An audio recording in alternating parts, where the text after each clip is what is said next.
Avant de commencer, la discrétion du spectateur est vivement recommandée. Ce qui va suivre est destiné uniquement à des fins pédagogiques et de divertissement.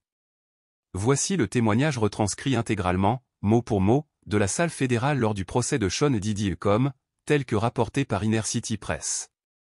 Le 12e jour du procès de Diddy devait être banal, davantage de paperasserie, d'ordre procéduraux, rien de spectaculaire. Pourtant, tout bascula au moment même où Eddie Murphy pénétra dans la salle par une porte latérale. Les journalistes se redressèrent instantanément, le jury se pencha en avant, et Diddy resta figé, le regard vide. Personne, absolument personne, n'avait été informé de la présence d'Eddie, ni la presse, ni la plupart des équipes juridiques présentes. Lorsqu'il s'assit dans le box des témoins, son costume impeccable et son attitude calme détonnaient, mais ses yeux, eux, portaient le poids d'un secret bien plus ancien que Hollywood. Sous serment, il déclara, pendant des décennies, « Je suis resté silencieux. Mais après ce que j'ai vu, j'ai dû quitter Hollywood, et je porte ce fardeau depuis. » Lorsque le juge lui demanda son nom pour le procès-verbal, Eddie répondit simplement, puis jeta un regard à Diddy, impassible derrière sa table de la défense. Ajustant le micro, il lâcha une phrase inattendue, « Je suis parti d'Hollywood parce que j'ai vu trop de choses, et je n'ai pas réussi à détourner le regard. » Il ne haussa pas le ton, n'en avait pas besoin. La salle se pencha davantage vers lui, suspendu à ces mots. Eddie entama alors son récit. En 2006, expliqua-t-il, il traversait la phase culminante d'un renouveau spectaculaire dans sa carrière, des offres prestigieuses affluaient, de nouveaux contrats de studio s'entremêlaient, et son nom revenait sur toutes les lèvres pour les awards. Le téléphone n'arrêtait jamais de sonner, confia-t-il. On me traitait comme si j'avais 20 ans à nouveau. Puis, une nuit, une invitation discrète tomba, un appel d'un producteur très en vue lui annonçant une réunion dans une résidence privée, nichée quelque part dans les collines de Hollywood. Rien d'officiel, juste le genre de réception où se nouent des carrières et se scellent des alliances. Curieux mais prudent, Murphy accepta. Ces rencontres étaient légendaires à Hollywood, des fameuses soirées réseau, orchestrées par Diddy, où les téléphones étaient interdits, les caméras confisquées, et où l'on conseillait aux convives de simplement profiter de l'instant. Je m'attendais à une fête habituelle, avec musique, boissons et exhibitions de réussite, confia Eddie. Mais dès son arrivée, il comprit que quelque chose clochait. Devant lui se dressait un manoir colossal, protégé par un portail de fer qui ne s'ouvrait qu'après un scan biométrique. Aux grilles, des portiers vêtus de noir l'accueillirent solennellement, lui confisquèrent son téléphone et lui remirent une petite carte sur laquelle était inscrite une seule phrase, « Je sais qui tu es ». À l'intérieur, l'atmosphère était électrique d'une manière inquiétante. Point de musique entraînante, ni d'éclats de rire tonitruants, seulement des murmures feutrés et des regards pesants. Un silence solennel, semblable à celui d'une église, mais dénué de toute aura sacrée, une quiétude presque macabre. Eddie pénétra dans le grand salon et balaya la pièce du regard. Il reconnut des acteurs avec qui il avait déjà tourné, ainsi que d'autres célébrés mais qui n'auraient jamais mis les pieds dans ce genre d'événement. On y trouvait aussi des sportifs, des cadres supérieurs, tous adoptant une attitude étrange, ni ivres, ni surexcités, mais calculateurs, retenus, comme s'ils savaient qu'on les épiait. Puis, soudain, il aperçut une femme en escarpin et un homme en robe de soie traversant la pièce en silence, se dirigeant vers un couloir latéral. À cet instant, j'ai tout compris, ce n'était pas une simple réception, mais une démonstration de pouvoir, confia-t-il au tribunal. Le procureur l'interrogea, pourquoi être resté, même quelques minutes?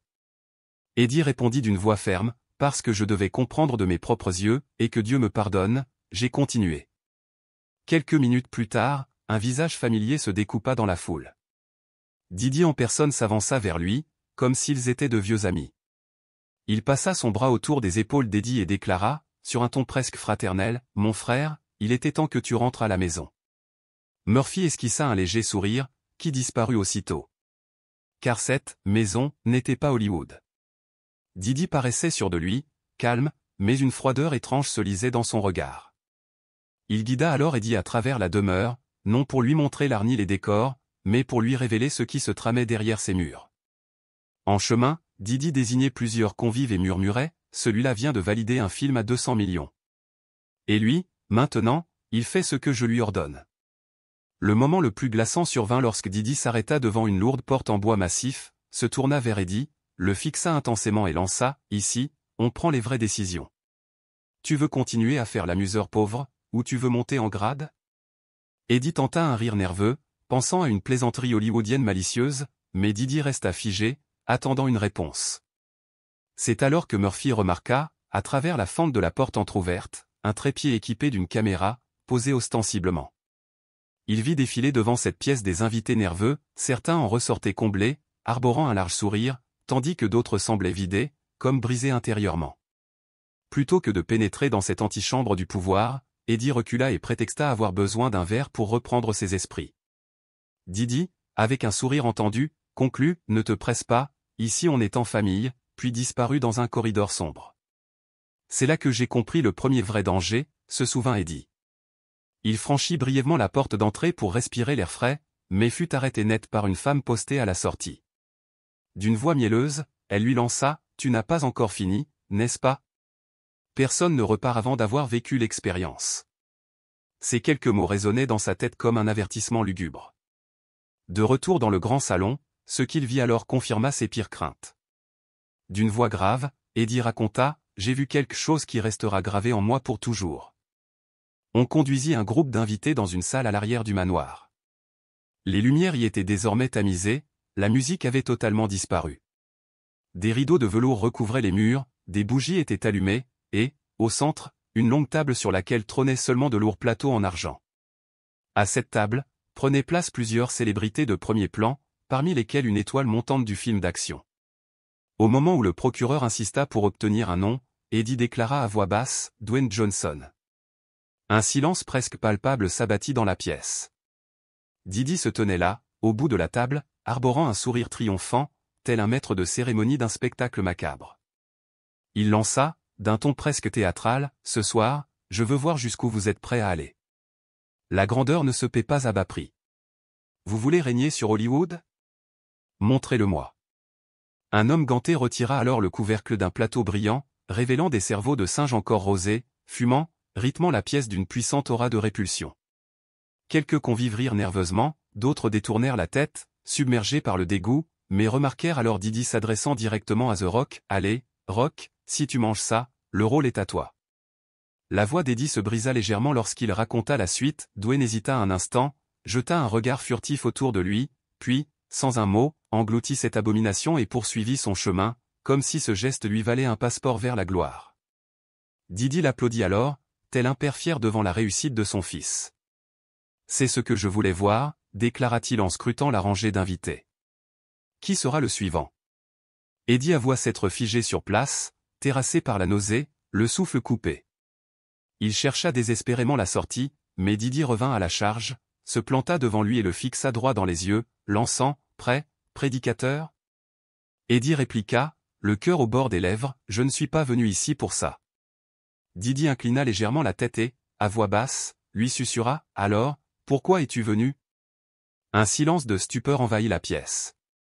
Eddie raconta comment il quitta cette chambre, non pas en courant, mais avec une détermination farouche, sachant qu'il emportait avec lui le fardeau d'une vérité que personne ne devait ignorer. Il n'avait pas peur de ce qu'on pouvait lui faire à lui. Il redoutait plutôt les conséquences que cela aurait pour les autres. Lorsqu'il s'en allait, Didi avait lancé en criant « Tu reviendras quand tu seras prêt à triompher vraiment. » Eddie ne revint jamais. Et il ne retrouva jamais Hollywood de la même façon. « Je lui ai dit que j'étais un homme de foi », affirma Eddie en redressant sa posture sur le fauteuil du témoin. Il le disait avec une détermination sincère. « Je lui ai dit que je ne participerais pas, que je ne mangerais rien, que je ne signerais aucun document, et qu'en aucun cas je ne sacrifierais mon âme pour entrer dans ce cercle. » Il fit une pause, ses yeux balayant le jury, et c'est à cet instant que Didi précisa, « Si tu ne joues pas le jeu, c'est le jeu qui joue avec toi. » Murphy raconta que, après avoir rejeté l'invitation de Didi à prendre part à la soi-disant « expérience », il était devenu une cible. Pas physiquement, mais d'une manière symbolique. « La façon dont il s'est moqué de moi. » dit Eddie en secouant la tête. Il s'est tourné vers la salle et a dit « Regardez ce gars de l'église. Il croit que sa foi lui vaudra un rôle principal. » La salle explosa en rire forcé, nerveux, mais suffisamment bruyant pour marquer les esprits. « Je n'ai pas ressenti de honte », précisa Eddie. « Je me suis senti dégoûté. » Il comprit alors que cette fête n'était pas un test de loyauté, mais une épreuve pour déceler le désespoir. Eddie témoigna qu'en quittant la somptueuse demeure cette nuit-là, il sut immédiatement que sa vie changerait. Je n'ai pas seulement quitté une fête, j'ai quitté les coulisses d'Hollywood, cet espace secret dont personne ne parle, situé derrière la corde de velours. Là où les faveurs s'échangent contre un silence éternel, et où l'humiliation est une monnaie d'échange. Dans les mois qui suivirent, tout commença à s'effriter. Des projets déjà approuvés furent soudainement mis en veilleuse. Des rôles écrits pour lui furent attribués à d'autres. Son agent de 7 ans cessa brusquement de répondre à ses appels. Un producteur, qui pire auparavant louait son talent, confia à un collègue, il n'est plus aligné. Eddie leva les yeux vers l'avant et poursuivit, aligné avec quoi, exactement, se demandait-il intérieurement. Aligné avec Didi? Avec des cerveaux de singe et des rituels à la lueur des bougies? Il parlait sans colère, d'un ton calme et mesuré, mais on devinait la peine profonde qu'il éprouvait. Il n'avait pas besoin de me licencier ou de m'annuler, il leur suffisait de cesser de m'appeler. C'est ainsi que fonctionne la véritable blacklist, on n'entend pas le coup de feu, on n'entend que le silence. Murphy expliqua qu'il avait tenté, pendant un temps, de rester actif. Il écrivait des scénarios, proposait de nouveaux projets, prêtait sa voix à divers travaux, mais il sentait une barrière invisible qu'il ne pouvait nommer. Les gens se montraient souriants lors des réunions, disaient les mots qu'il fallait, mais rien ne se concrétisait. Rien ne prospérait. C'était comme si je flottais juste à l'extérieur des portes. Il conclut ce passage par une phrase qui résonna lourdement dans la salle, on n'est pas obligé de vendre son âme à Hollywood, mais si on ne le fait pas, on parviendra à convaincre tout le monde qu'on n'a jamais eu d'âme. Quand on lui demanda, directement, s'il pensait avoir été placé sur une blacklist, Eddie Murphy ne manifesta aucun doute, oui, répondit-il. Et pas de façon spectaculaire, mais de la manière la plus silencieuse et la plus précise possible. C'est ainsi que la machine opère, par des chuchotements, et non par des avertissements.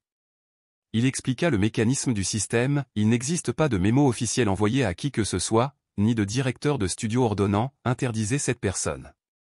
Mais il y a des dîners, des appels, de petites réunions derrière des vitres dépolies où quelqu'un murmure, maintenant, c'est devenu un problème. Eddie précisa qu'après cette fête, son nom était devenu toxique dans des salles où il était auparavant accueilli à bras ouverts. Un cadre supérieur lui avait même confié à un ami, Eddie n'a pas passé le test. Lorsque cet ami demanda ce que cela signifiait, le cadre répondit simplement, il a dit non alors qu'il aurait dû dire oui. Murphy prit une profonde inspiration avant de poursuivre, cela a suffi. Une seule négation, et les portes ne claquent pas, elles refusent tout simplement de s'ouvrir. Il se souvint que, dans les années suivantes, son équipe se réduisit progressivement. Des producteurs qui autrefois voyaient en lui une valeur se mirent à distancer. Les studios qui jadis imploraient une rencontre invoquaient soudain des contraintes budgétaires ou affirmaient suivre une autre direction. J'ai vu mon travail disparaître au ralenti, confia-t-il. Je soumettais des propositions, mais je n'obtenais aucune réponse. Je négociais avec des chaînes de télévision qui hochaient la tête tout au long de la réunion, mais ensuite, j'étais oublié. Il ajouta, on commence à se remettre en question, à se dire que c'est une question de timing, de marché, mais ensuite, on entend les chuchotements, ce qu'on dit à huis clos. Le ministère public présenta des courriels d'un cadre de studio où le nom d'Eddie apparaissait accompagné des mots « non alignés » à écarter. Le juge autorisa la présentation de ces documents. Murphy s'avança vers le microphone, « Je veux que la cour comprenne une chose, la blacklist à Hollywood n'a pas d'étiquette, elle est vêtue d'un sourire, et elle vous serre la main tout en vous effaçant. » Il témoigna que son refus de participer au rituel de la fête et, pire encore, sa décision de partir l'avait automatiquement classé comme « difficile » et « ingrat ». Ils m'ont étiqueté, dit-il, non pas parce que j'avais causé du tort, mais parce que je refusais d'être brisé. Il aborda un aspect encore plus profond, d'autres carrières avaient tout bonnement disparu parce que certains refusaient de se soumettre aux mêmes fêtes.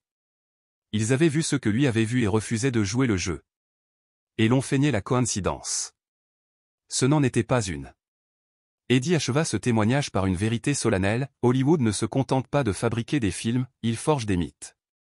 Et le plus grand mythe, c'est de croire que le succès dépend du talent. Ce n'est pas vrai, il dépend de l'obéissance. Puis il lança l'une des phrases les plus percutantes de son déposition, provoquant des exclamations dans la galerie et forçant la défense à demander immédiatement une suspension, il existe une liste, déclara Eddie, une liste non écrite. Tous dans l'industrie la connaissent, ce sont les personnes qu'on n'ose pas critiquer, qu'on n'ose pas mettre en question, car si on le fait, on disparaît. La salle se tendit. Le juge le rappela à l'ordre, l'enjoignant d'éviter la spéculation. Eddie acquiesça, je ne fais pas de conjectures, votre honneur, je l'ai vécu, poursuivit-il. Didi figure sur cette liste. Tyler Perry aussi. Oprah Winfrey. C'est elle qui a contribué à l'écrire. Le jury se fit plus agité sur son banc. Les journalistes tapaient fébrilement à leur clavier. Eddie pesta que cette liste supposée n'était pas un document imprimé, mais une frontière invisible, appliquée avec une précision terrifiante. Une fois que vous parlez contre quelqu'un qui se trouve sur cette liste, votre nom se répand en murmures. Pas parce que vous avez commis une faute, mais simplement parce que vous avez parlé. C'est ainsi que Didi était demeuré intouchable pendant si longtemps, pas grâce à ses avocats ni seulement par son argent, mais par la seule force de la peur de répercussions si on osait dire du mal de lui. Murphy expliqua que même ceux qui n'avaient jamais assisté à ces fêtes protégeaient Didi, parce qu'ils avaient construit leur carrière grâce à son influence. Tyler Perry le savait, souligna Eddie. D'autres n'avaient même pas besoin de prendre part à l'obscurité, il leur suffisait de détourner le regard. La procureure demanda à Eddie s'il avait déjà abordé la question de cette liste avec quelqu'un. Il hocha la tête, un collègue acteur m'a averti, tu franchis la ligne, mon frère. Ceux qui la franchissent ne reviennent pas. Eddie ne révéla pas l'identité de cet acteur, mais laissa entendre qu'ils avaient autrefois été de proches amis. Nous n'avons pas eu de nouvelles depuis lors, a-t-il ajouté. Tel est le coût à payer. Lorsque vous dites la vérité, vous perdez votre cercle. Le juge a autorisé Murphy à soumettre une série de mails, de textos et de relevés d'appels, dans lesquels se lisait clairement l'évolution du ton de ses contacts les plus influents après cette fameuse fête. Ils ne vous prévenus pas qu'ils allaient couper les ponts, a expliqué Eddie. Ils se contentent de ne plus répondre, votre nom passe des, indispensable, à, ignorer. Puis il a livré la phrase la plus dévastatrice de la journée, vous croyez que Didi a coulé des carrières à lui seul? Il avait de l'aide, de la protection, tout un réseau. Il a regardé le jury et déclaré, ce n'est pas seulement à cause de ce qui s'est passé dans cette maison, c'est parce que tant de gens ont gardé le silence. Combien ont signé des chèques pour étouffer l'affaire? Combien ont bâti des empires pendant que les autres disparaissaient? Après avoir raconté comment sa carrière avait été brisée, Eddie Murphy a abordé un terrain plus intime. La salle écoutait, captivée, tandis que son ton se faisait moins factuel pour devenir résolument émotionnel. La procureure lui a demandé en quoi ses expériences l'avaient affecté personnellement.